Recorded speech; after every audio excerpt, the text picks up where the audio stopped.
Meu nome é Maria Clara Albuquerque e durante 25 anos fui a estranha da família, aquela que tropeçava nas festas, nunca usava as roupas certas e jamais conseguia agradar minha mãe.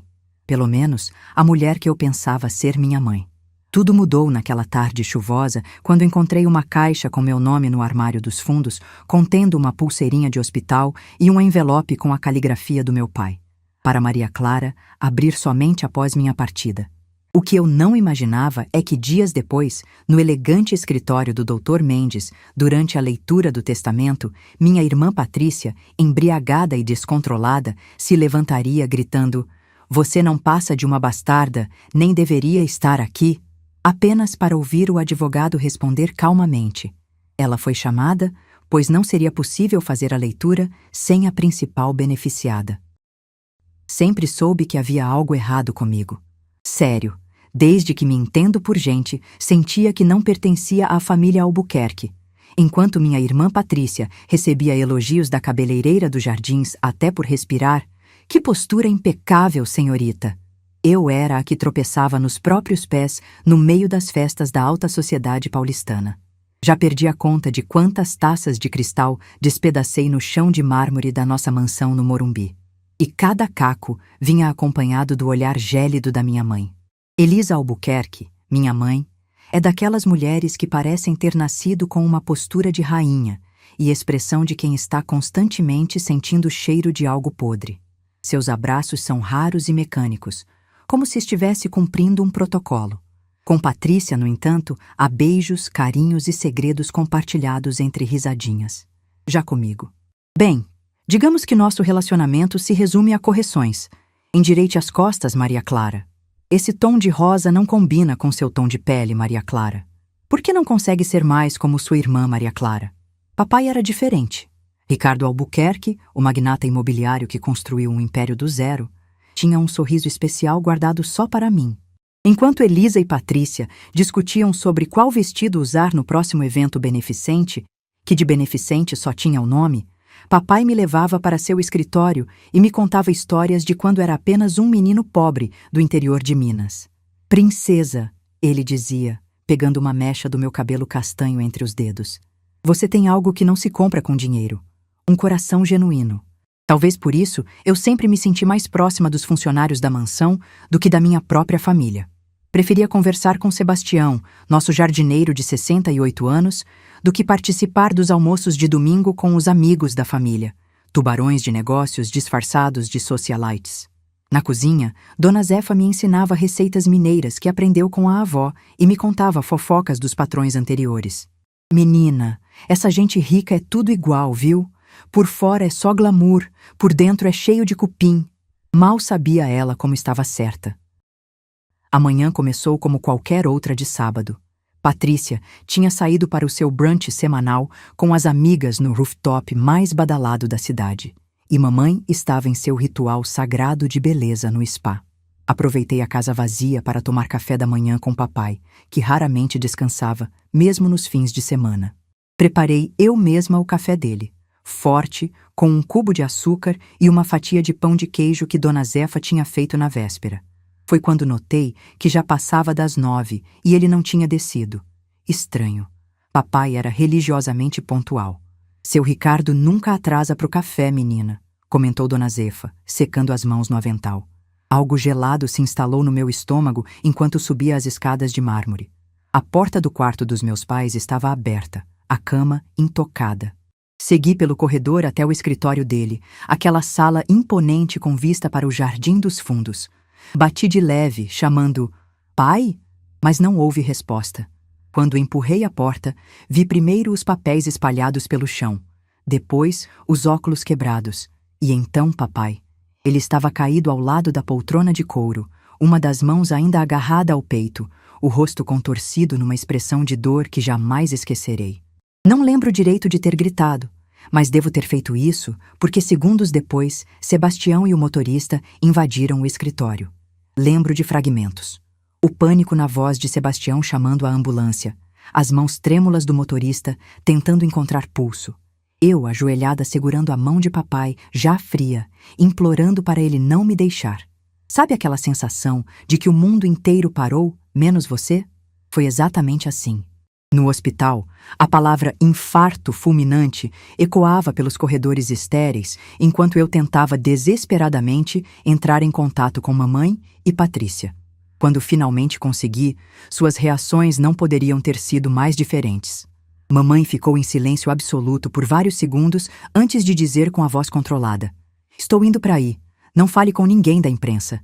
Patrícia, por outro lado, soltou um grito tão dramático ao telefone que quase estourou meu tímpano, seguido por: "Meu Deus, não! Papai, não! O que vai ser de nós?" Desliguei me perguntando por que, mesmo num momento como aquele, algo nas reações delas parecia ensaiado, ou talvez fosse apenas o choque me fazendo ver coisas. Os dias após o funeral passaram num borrão cinzento de visitas de condolências, advogados falando sobre procedimentos necessários e repórteres acampados nos portões da mansão. Ricardo Albuquerque não era apenas o patriarca da nossa família, mas uma figura influente nos círculos empresariais de São Paulo. Sua morte repentina aos 58 anos virou notícia de capa nas revistas de negócios e colunas sociais. Em casa, porém, o que mais me impressionava era a rapidez com que Patrícia assumiu o papel de mulher da casa, como se tivesse ensaiado para isso a vida inteira. "Clara, querida, você não vai usar isso no jantar com os acionistas, vai?" Patrícia perguntou certa noite, olhando com desdém para meu vestido preto simples. Antes que eu pudesse responder, ela já estava remexendo no meu guarda-roupa. "Deixe-me ajudar você a parecer uma Albuquerque de verdade." E lá estava eu, mais uma vez sendo moldada como uma boneca defeituosa. Mamãe, por sua vez, parecia ter se tornado um fantasma na própria casa. Passava horas trancada no quarto ou no escritório que antes pertencia ao papai. Quando aparecia, seus olhos estavam sempre vermelhos. De choro ou insônia, eu não saberia dizer. Foi numa dessas noites insones que comecei a notar coisas estranhas. Luzes acesas no escritório de madrugada. Telefonemas sussurrados que cessavam quando eu me aproximava. Uma vez, peguei Patrícia remexendo nas gavetas do antigo escritório do papai. "Só estou procurando algumas fotos para o memorial de um mês", explicou ela. Mas então, por que fechou a gaveta tão rapidamente quando me viu? E por que mamãe mudava de assunto toda vez que alguém mencionava a leitura do testamento?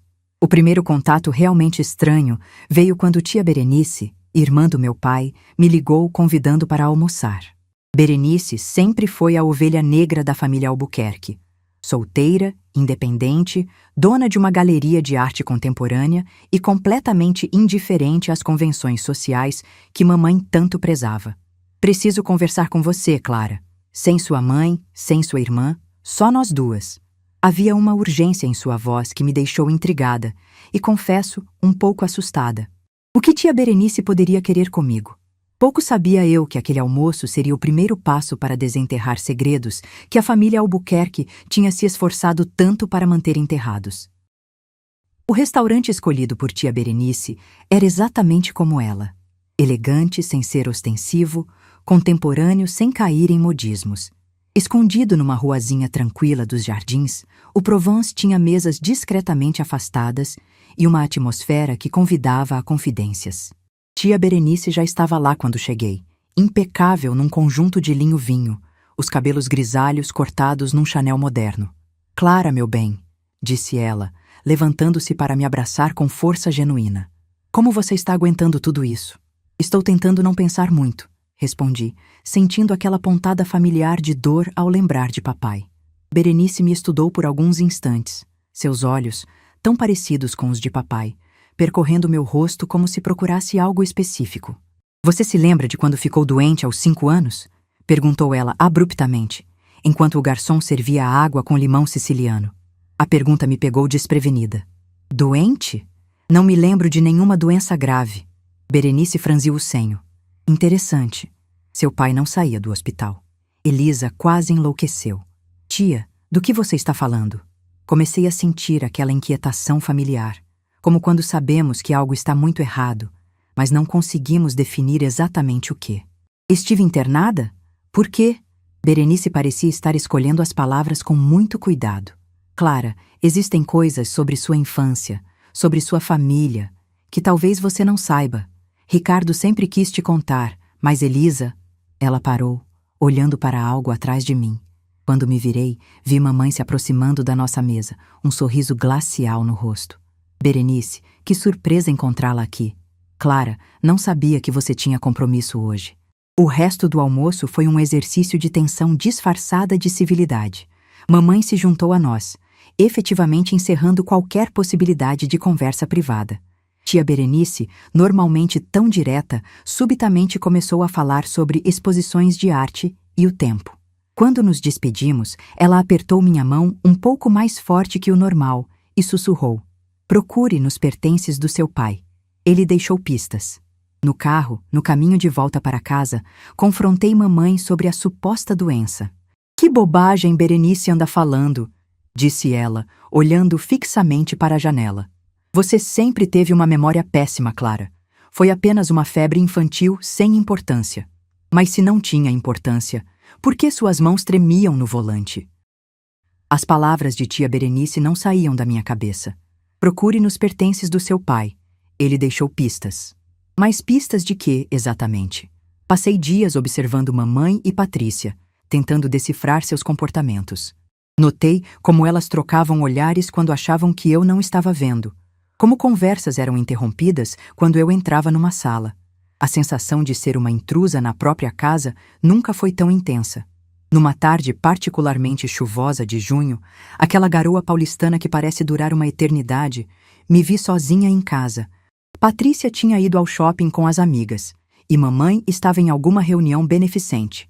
Tradução: fofocando com outras madames enquanto fingiam se importar com crianças carentes.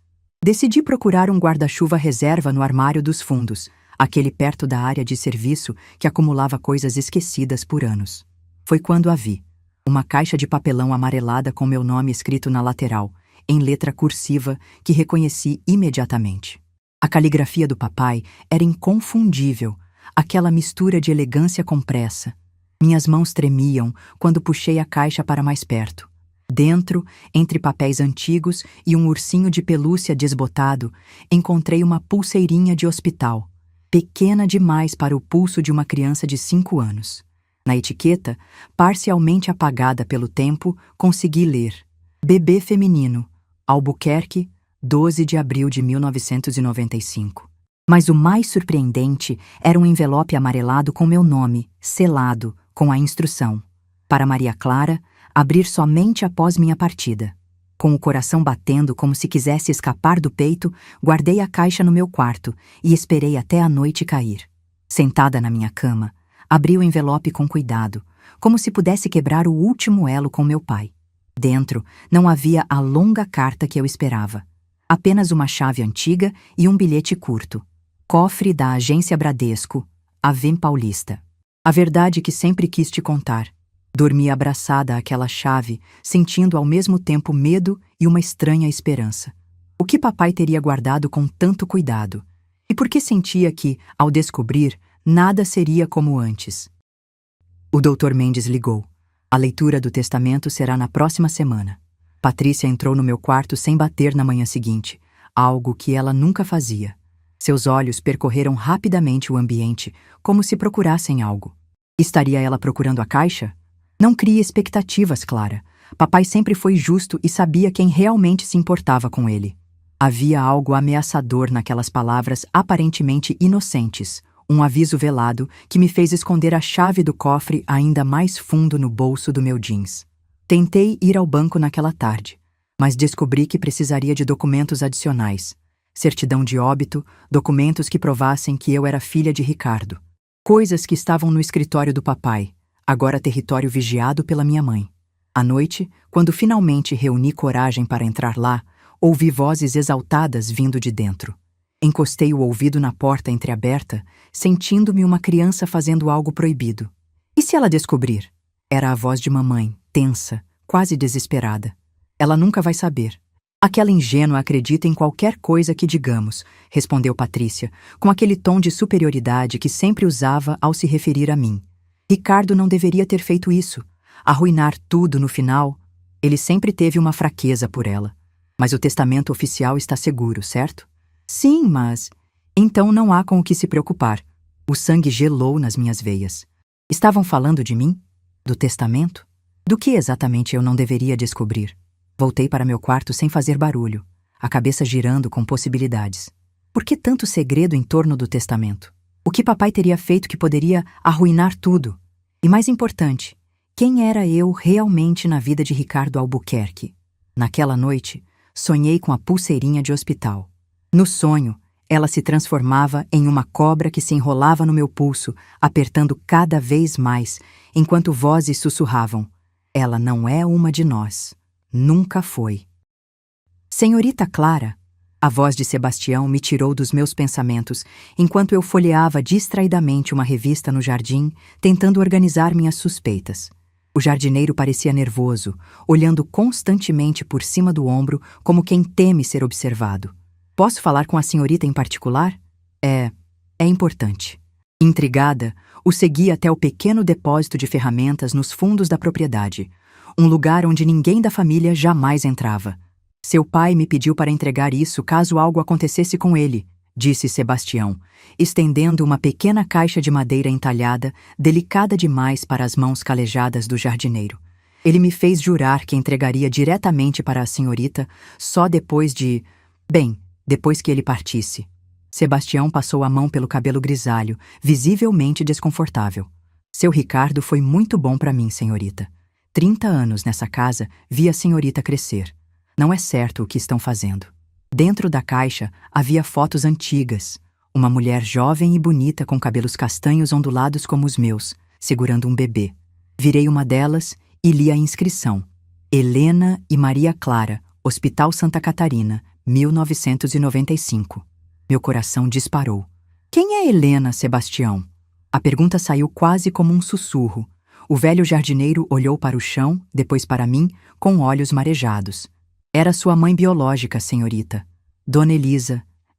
Dona Elisa não é sua mãe de sangue." O mundo pareceu girar ao meu redor. As peças começavam a se encaixar.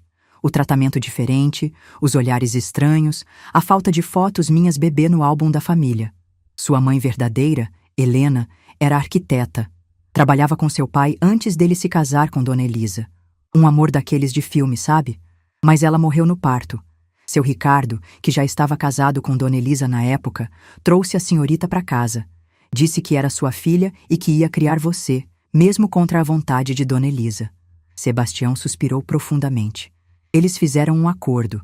A senhorita seria criada como filha legítima do casal, mas Dona Elisa nunca aceitou de verdade. As lágrimas agora corriam livremente pelo meu rosto. Toda a minha vida tinha sido construída sobre uma mentira.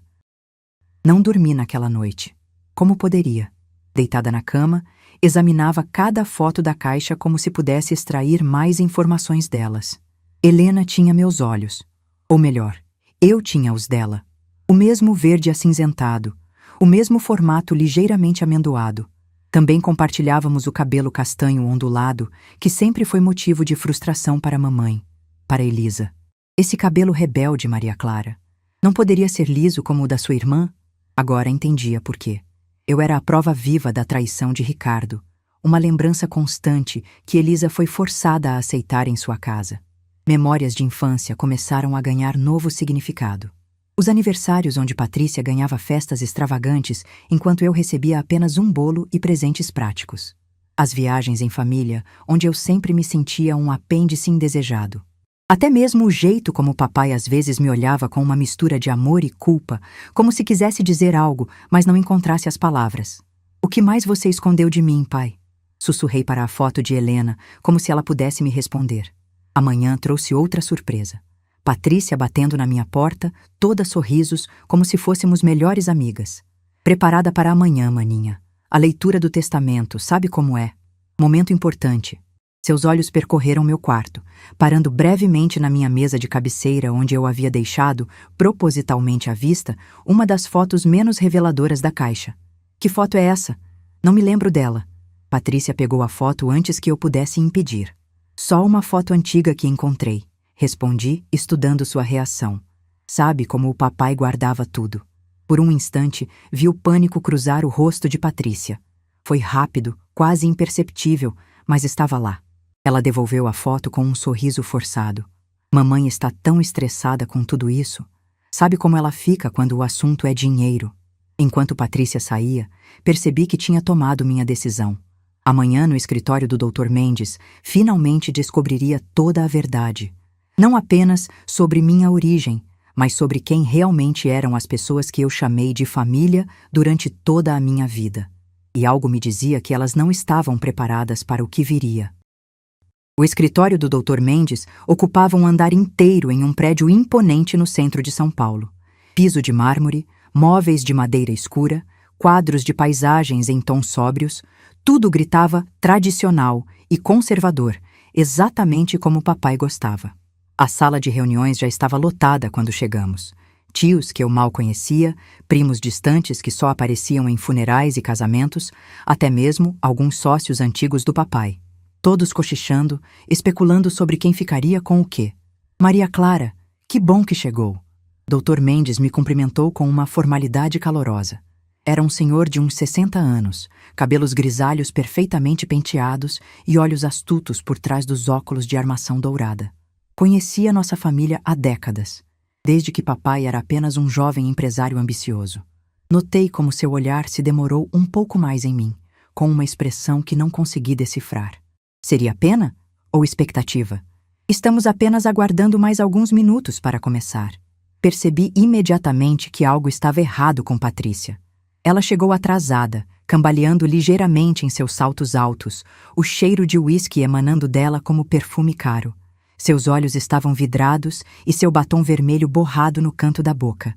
Desculpem o atraso, pessoal, disse ela alto demais, provocando olhares desaprovadores dos presentes. Elisa tentou disfarçar, puxando-a para sentar ao seu lado, sussurrando algo que parecia uma bronca. Patrícia apenas deu uma risada curta e pegou a bolsa da mãe, tirando um frasquinho prateado que, eu sabia, continha mais álcool. É só para acalmar os nervos, mamãe, disse ela, sem se importar que todos ouvissem. A tensão na sala era palpável. Elisa sentou-se ereta na cadeira, as mãos cruzadas sobre a bolsa Hermès, o rosto uma máscara de dignidade ensaiada, mas os olhos traíam seu pânico diante do comportamento de Patrícia. Sentei-me um pouco afastada, sentindo-me uma observadora da minha própria vida. Antes de prosseguirmos, anunciou Dr. Mendes, ajustando os óculos, preciso confirmar a presença da senhorita Maria Clara Albuquerque. Ela está aqui, respondeu tia Berenice, apontando para mim com um sorriso encorajador. Foi nesse momento que Patrícia se levantou abruptamente, derrubando a cadeira atrás dela. Seu rosto estava contorcido numa expressão que eu nunca tinha visto antes. Puro ódio misturado com pânico, amplificado pelo álcool. Você não passa de uma bastarda, nem deveria estar aqui, gritou ela, apontando para mim como se eu fosse algum tipo de aberração, sua voz embargada pelo excesso de bebida. Um silêncio sepulcral tomou conta da sala. Senti o sangue fugir do meu rosto, meu coração martelando dolorosamente contra as costelas. Antes que eu pudesse reagir, a voz calma do Dr. Mendes cortou o silêncio. Ela foi chamada, pois não seria possível fazer a leitura sem a principal beneficiada. As palavras do Dr. Mendes pairaram no ar por alguns segundos antes que o caos se instalasse. Elisa parecia prestes a desmaiar, agarrando-se à mesa como se fosse sua única âncora na realidade. Patrícia continuava de pé, agora gaguejando incoerentemente, enquanto tios e primos sussurravam freneticamente entre si. Tia Berenice foi a única que se moveu para perto de mim, colocando uma mão firme no meu ombro. Respire fundo, querida. Está tudo bem. Silêncio, por favor, pediu Dr. Mendes, batendo levemente na mesa. Senhor Ricardo Albuquerque deixou instruções muito claras sobre como proceder hoje. Ele abriu uma pasta de couro e ajustou os óculos. Antes da leitura formal do testamento, há uma carta que devo ler para todos, e especialmente para você, senhorita Maria Clara. Ele pigarreou e começou. Se esta carta está sendo lida, significa que parti sem ter a coragem que sempre me faltou em vida. Maria Clara, minha filha, você não é filha biológica de Elisa. Sua mãe se chamava Helena Campos, o amor da minha vida, que conheci antes de me casar. A carta continuava, revelando toda a história. O romance entre papai e Helena, arquiteta talentosa que trabalhou em seus primeiros projetos. Como eles se apaixonaram, mas se separaram quando a família dele arranjou seu casamento com Elisa, de família tradicional e rica.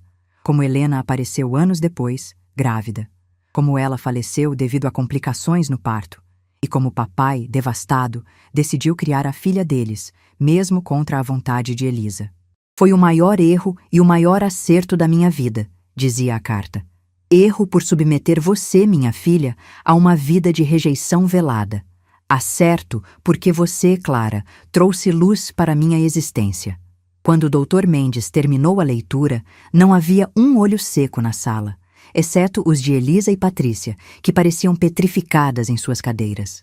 Isso explica por que vocês estão tão chocadas, disse, encontrando minha voz pela primeira vez, olhando diretamente para as duas mulheres que chamei de família. Vocês já sabiam, sempre souberam, e me fizeram sentir como uma intrusa na minha própria casa. As palavras saíram mais calmas do que eu esperava, considerando a tempestade que rugia dentro de mim. Uma vida inteira de dúvidas e inseguranças finalmente fazia sentido. Agora vamos prosseguir com a leitura formal do testamento, anunciou o Dr. Mendes, aparentemente imune ao drama familiar que se desenrolava à sua frente. Os termos eram claros e, para muitos na sala, chocantes. 70% de toda a fortuna Albuquerque, incluindo a mansão do Morumbi e o controle acionário das empresas. Para mim, Maria Clara. Patrícia receberia 25% e Elisa uma pensão vitalícia generosa, mas sem poder de decisão nos negócios. A condição? Nenhuma das duas poderia contestar o testamento, ou perderiam tudo para instituições de caridade. Isso é uma fraude. Patrícia se levantou novamente, o rosto vermelho de fúria. Meu pai jamais deixaria tudo para essa intrusa. Ele foi manipulado, ou isso é uma falsificação. Ela avançou para o Dr. Mendes, que permaneceu impassível. Na verdade, disse ele, retirando um pendrive da pasta. Tenho aqui um vídeo gravado pelo Sr. Ricardo uma semana antes de seu falecimento. Ele previu que poderia haver resistência. Um assistente rapidamente conectou o dispositivo a um laptop e projetou a imagem na parede da sala. E lá estava ele, papai, sentado em seu escritório, visivelmente abatido, mas com os olhos determinados que eu conhecia tão bem. Se estão vendo este vídeo, é porque meus piores temores se confirmaram, começou ele. O que se seguiu foi uma confissão detalhada. Como descobriu, meses antes, que Patrícia e Elisa vinham manipulando documentos da empresa, desviando dinheiro para contas pessoais. Como encontrou e-mails planejando interná-lo em uma clínica, alegando demência, para assumir o controle total da fortuna. Como percebeu que sua morte súbita não seria exatamente uma surpresa para as duas. Maria Clara, disse meu pai no vídeo, com lágrimas nos olhos. Você é a única que herdou o caráter e a integridade da sua verdadeira mãe. Perdoe-me por não ter sido corajoso o suficiente para contar a verdade enquanto vivi. Tudo o que construí agora é seu. Use com sabedoria. O vídeo terminou, deixando um silêncio pesado na sala. Olhei para Patrícia e Elisa. Seus rostos estavam pálidos, como se tivessem visto um fantasma. E, de certa forma, tinham. O fantasma da verdade que tentaram enterrar por 25 anos. As semanas seguintes foram uma montanha-russa emocional. Jornalistas acampados nos portões da mansão, manchetes sensacionalistas nos jornais, herdeira bastarda assume Império Albuquerque, reuniões intermináveis com advogados, contadores e executivos das empresas. Elisa teve um colapso nervoso e foi internada por alguns dias numa clínica particular. Patrícia oscilava entre ameaças legais e tentativas patéticas de reconciliação. Sempre te amei como irmã, Clara, você sabe disso. Dependendo de quem estava por perto para ouvir. Tia Berenice foi meu porto seguro nesse turbilhão. Seu pai me contou tudo há anos, revelou ela enquanto tomávamos chá na varanda da mansão, agora estranhamente vazia, sem a presença dominadora de Elisa. Quis tantas vezes te contar, mas ele insistia que tinha que vir dele. Ela suspirou, segurando minha mão. Ricardo era um homem complexo. Amava você mais que tudo, mas também era fraco. Tinha medo de perder o respeito de Elisa, de enfrentar o escândalo social. Então foi adiando. Sebastião também se tornou um aliado inesperado. Foi ele quem me mostrou onde papai guardava documentos importantes em um compartimento secreto no escritório. Coisas que Patrícia jamais encontraria em suas buscas frenéticas. Entre eles, mais fotos de Helena, recortes de jornal sobre seus projetos arquitetônicos e um diário antigo. Sua mãe era uma mulher à frente do tempo dela, senhorita. Independente, talentosa. O senhor Ricardo dizia que a senhorita tem o olhar dela, não só a cor, mas o jeito de ver o mundo. O mais difícil foi decidir o que fazer com Elisa e Patrícia. Apesar de tudo, não conseguia simplesmente expulsá-las da casa onde Patrícia havia crescido. Por outro lado, como conviver com pessoas que não apenas mentiram para mim durante toda a vida, mas que, segundo as evidências no vídeo do papai, poderiam ter contribuído para sua morte? Você é muito melhor do que elas jamais serão, disse tia Berenice quando expressei meu dilema. E isso, minha querida, é exatamente o que as corrói por dentro. Estava na hora de tomar decisões difíceis e assumir o controle da minha nova vida. Uma vida que, ironicamente, só começou realmente após a morte do meu pai. O cofre do Bradesco na Avenida Paulista parecia intimidador, escondido no subsolo do prédio imponente. A gerente, uma mulher de meia-idade com expressão educadamente curiosa, me conduziu até a sala privativa, depois de verificar minuciosamente meus documentos. Seu pai mantinha este cofre há mais de 25 anos, senhorita Albuquerque. Poucas vezes o acessou, comentou ela, deixando-me sozinha com a pequena porta de metal que guardava segredos que poderiam redefinir quem eu era. A chave girou com um clique suave, revelando uma caixa de metal e várias pastas organizadas com a meticulosidade típica do papai. Na caixa, encontrei um tesouro que me deixou sem fôlego. Dezenas de cartas trocadas entre Ricardo e Helena, amarradas com uma fita de cetim azul desbotada. A caligrafia delicada dela contrastava com a escrita mais firme do meu pai, mas ambas transbordavam de uma intimidade que nunca testemunhei entre ele e Elisa. Meu Ricardo, começava uma delas, datada de 1994. Cada dia longe de você parece uma eternidade. O bebê se mexeu hoje pela primeira vez. Uma borboletinha dançando sob meu coração. Imagino se terá seus olhos determinados ou meu temperamento teimoso. As pastas continham toda a vida documentada de Helena Campos, seu diploma de arquitetura pela USP, com honras, recortes de jornal sobre projetos premiados, fotos de edifícios que ela projetou, alguns que eu reconheci na paisagem paulistana. E mais precioso que tudo, seu diário durante a gravidez. As primeiras páginas transbordavam alegria pela descoberta da gestação. As do meio revelavam o conflito por amar um homem casado. As finais, uma mistura de esperança pelo futuro com um pressentimento inquietante. Se algo acontecer comigo, escreveu ela 1 mês antes do meu nascimento, quero que minha filha saiba que foi concebida com amor verdadeiro, não como um erro ou acidente. E que seu nome, Maria Clara, representa o que espero para sua vida. Clareza onde houver confusão, luz onde houver sombras. Saí do banco horas depois, emocionalmente exausta, mas estranhamente leve. Numa cafeteria próxima, enquanto absorvia tudo o que descobrira, recebi uma ligação inesperada. Paulo, um dos contatos listados nas agendas de Helena. Nem acredito que finalmente estamos conversando, Clara, disse a voz grave do outro lado. Helena era minha melhor amiga na faculdade. Quando vi a notícia sobre você nos jornais, aquela foto, é como ver ela novamente. Marcamos de nos encontrar no dia seguinte. Aos poucos, estava reconstituindo não apenas a história da minha mãe biológica, mas partes de mim mesma que sempre pareceram deslocadas na casa dos Albuquerque. Como poderia ter me encaixado numa família à qual, literalmente, eu nunca pertenci? Tem certeza disso, senhorita? Perguntou Sebastião, observando os caminhões de mudança estacionados na entrada da mansão.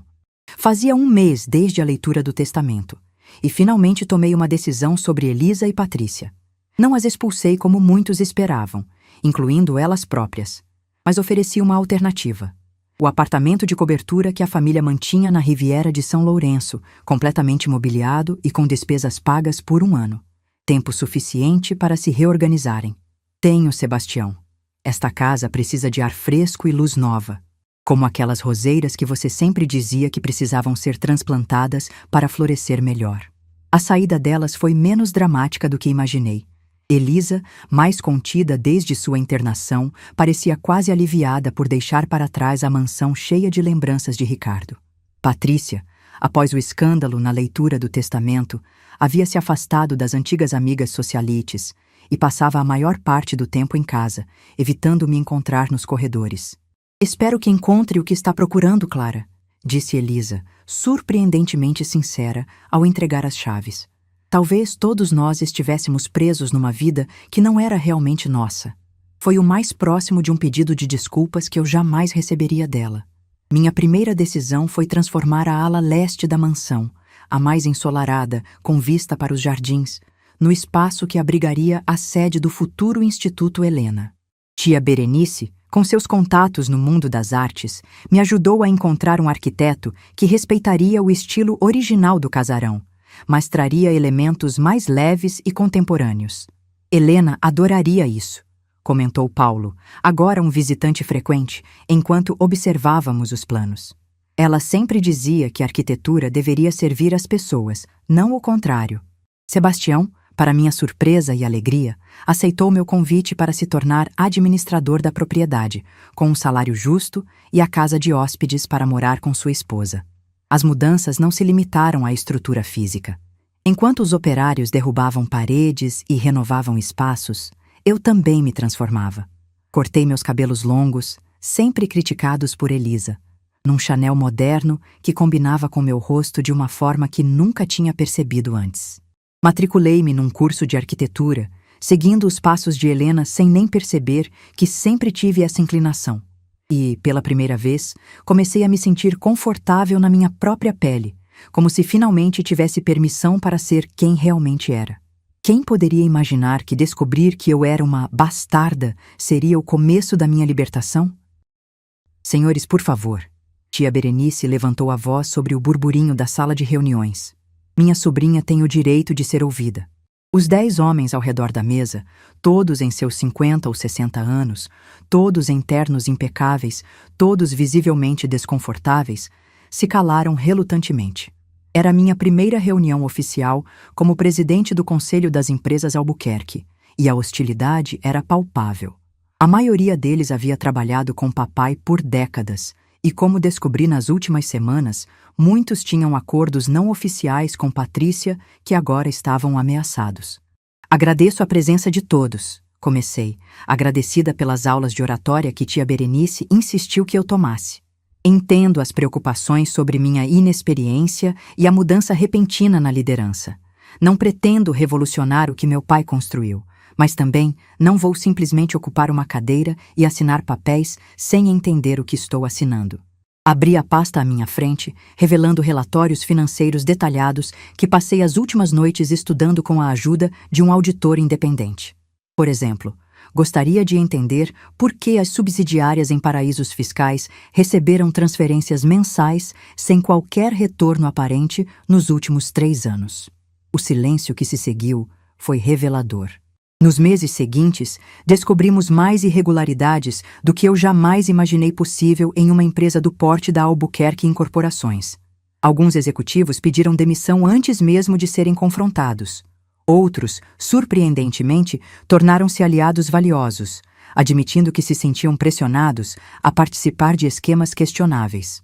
Seu pai sabia de alguns desses problemas, revelou Carlos Ferreira, diretor financeiro, durante um café depois de uma reunião particularmente tensa. Nos últimos meses, ele estava determinado a limpar a casa, como dizia. Acho que foi isso que acendeu o pânico em certas pessoas. A transformação do Império Albuquerque não aconteceu da noite para o dia. Foram meses de auditorias, reuniões exaustivas, processos dolorosos de reestruturação. Implementamos novas políticas de transparência, critérios éticos mais rigorosos para parceiros e fornecedores, programas de responsabilidade social que iam além da filantropia superficial praticada anteriormente. Você não está apenas administrando uma empresa, está redefinindo seu propósito, observou tia Berenice em uma noite, enquanto revisávamos os planos para converter um dos nossos empreendimentos comerciais em um centro cultural acessível. Em meio a tantas mudanças, uma constante me surpreendia.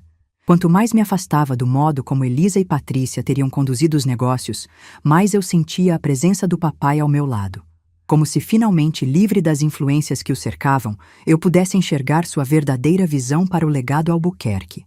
E, talvez mais importante, começava a vislumbrar como Helena teria se orgulhado de ver sua filha transformando poder e privilégio em algo mais significativo que simples acúmulo de riqueza. Não estou apenas honrando a memória deles, confessei a Sebastião em uma tarde no jardim renovado da mansão. Estou descobrindo quem eu quero ser. O telefonema de Elisa chegou numa quarta-feira chuvosa, típica garoa paulistana que transforma o trânsito num caos e os humores em melancolia. Já fazia 6 meses desde a leitura do testamento. 4 desde que ela e Patrícia haviam se mudado para o litoral. Clara, precisamos conversar, disse ela, a voz mais velha e cansada do que eu me lembrava. Há coisas que você merece saber, coisas que só eu posso te contar. Combinamos de nos encontrar no dia seguinte, num café neutro em Pinheiros, longe tanto da mansão quanto dos círculos sociais que ela frequentava. Ela estava diferente, o cabelo sem a tintura perfeita revelando mechas grisalhas, o rosto menos tenso, sem os efeitos dos procedimentos estéticos que havia interrompido. Mais humana, de certa forma. Obrigada por vir, disse ela, os dedos inquietos na xícara de chá. Não seria mais fácil continuar odiando você à distância. A franqueza me pegou desprevenida. Nunca odiei você, Elisa, respondi, percebendo que era verdade. Só queria entender por quê. Por que me tratar como um erro a vida inteira? Quando Ricardo trouxe você para casa, eu tinha acabado de perder um bebê, revelou ela, olhando pela janela embaçada. Nosso segundo filho, um menino. Patrícia tinha 3 anos e mal entendia o que estava acontecendo. Eu estava destruída, lidando com hormônios, depressão pós-parto, e então meu marido aparece com um bebê nos braços, a prova viva de sua traição. Ela respirou fundo, como se cada palavra fosse dolorosa. No início, eu me recusei a tocar em você. As enfermeiras cuidavam de tudo. Ricardo ameaçou me deixar se eu não aceitasse você como nossa filha oficialmente. Era um escândalo que destruiria nossa posição social, ele dizia.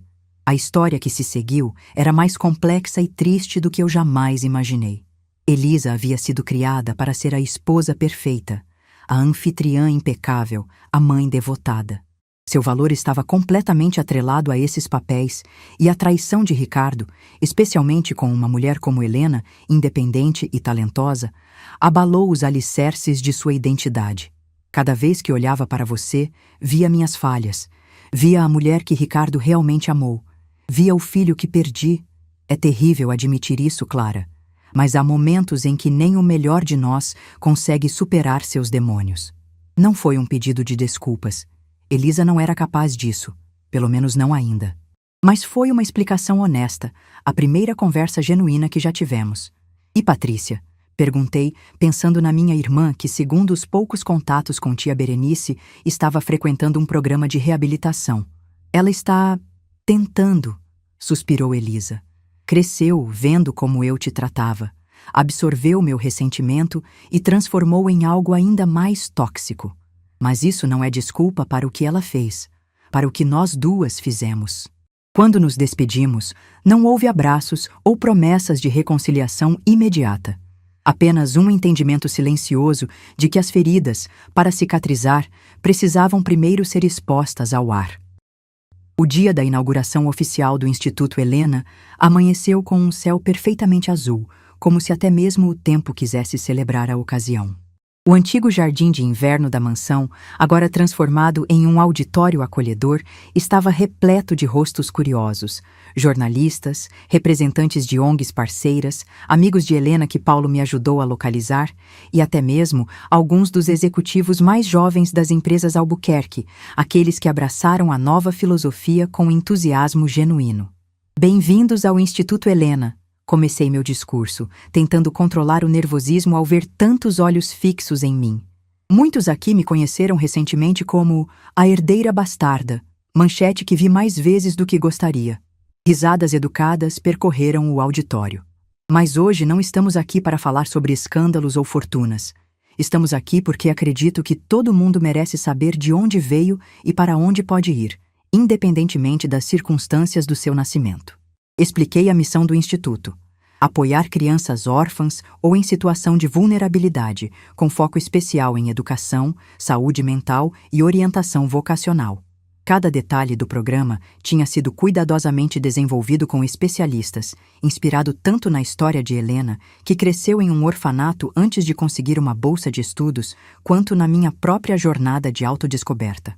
Ninguém deveria passar 25 anos sentindo que não pertence ao próprio lugar, que há algo fundamentalmente errado em quem é, disse, a voz embargando ligeiramente. E ninguém deveria ser definido apenas pelas circunstâncias do seu nascimento ou pelos erros dos seus pais. Foi quando a vi, parada discretamente no fundo do auditório. Patrícia, quase irreconhecível, sem a maquiagem perfeita e as roupas de grife. Nossos olhares se cruzaram brevemente antes que eu continuasse o discurso. Ao finalizar, anunciei a última surpresa. E para completar este momento, tenho a honra de revelar a galeria permanente dedicada a Helena Campos, que exibirá não apenas suas obras arquitetônicas, mas também o legado humano que ela deixou através de todos nós que fomos tocados por sua breve existência. Jean, as cortinas se abriram, revelando uma exposição belíssima, organizada por tia Berenice, com fotos, plantas arquitetônicas e objetos pessoais de Helena que conseguimos recuperar ao longo desses meses. No centro, emoldurada com simplicidade elegante, a foto que Patrícia me entregara. Helena grávida ao lado de Ricardo, ambos radiantes. Ao lado, uma réplica do diário que encontrei no cofre, aberto nas páginas onde ela escrevera suas esperanças para a filha que carregava. Depois da cerimônia, enquanto os convidados circulavam admirando a exposição, Patrícia se aproximou hesitante. Ela era linda, comentou, olhando fixamente para a foto central. Entendo por que papai se apaixonou. Havia uma sobriedade em seus olhos que ia além da abstinência do álcool, uma clareza dolorosa de quem finalmente enxerga a si mesma sem filtros. Obrigada por vir, respondi, sinceramente surpresa com sua presença. Significou muito para mim. Não vim só por você, admitiu ela, com uma honestidade que jamais demonstrara antes. Vim por mim também. Precisava ver, entender. Ela hesitou, as palavras falhando. Passei a vida inteira odiando uma sombra, uma ideia do que achava que Helena representava. Competindo com uma memória, com você. Que desperdício, não é? Nossos olhos se encontraram, e pela primeira vez não havia hostilidade ou cálculo no olhar de Patrícia. Apenas cansaço e, talvez, um vislumbre de esperança. Estou tentando, ela disse simplesmente. Comecei terapia. Estou dando aulas de etiqueta numa escola municipal em Santos. Pode acreditar? Ela riu, um som genuíno que eu raramente havia escutado. As crianças me adoram, apesar de eu ser uma completa desastre como professora. Quando os convidados começaram a se dispersar, encontrei Sebastião parado diante do retrato de Helena. Missão cumprida, não é, seu Sebastião? Perguntei, tocando seu braço gentilmente. Seus olhos estavam marejados quando se virou para mim. Seu Ricardo estaria orgulhoso, menina. Não só pelo instituto, mas por quem você se tornou. Ele fez uma pausa, olhando ao redor para a mansão transformada. Sabe, em todos esses anos trabalhando aqui, nunca vi essa casa tão viva.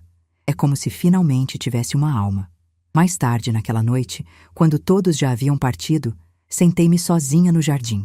A lua cheia iluminava as roseiras que Sebastião cultivava com tanto carinho, as mesmas que ele dizia precisarem ser transplantadas para florescerem melhor. Tirei do bolso a carta que encontrei no cofre do banco, aquela com a caligrafia de papai. Para Maria Clara, abrir somente após minha partida. Reli as palavras que agora sabia de cor. A verdadeira herança que te deixo não são os prédios, as empresas ou o dinheiro. É a chance de fazer diferente.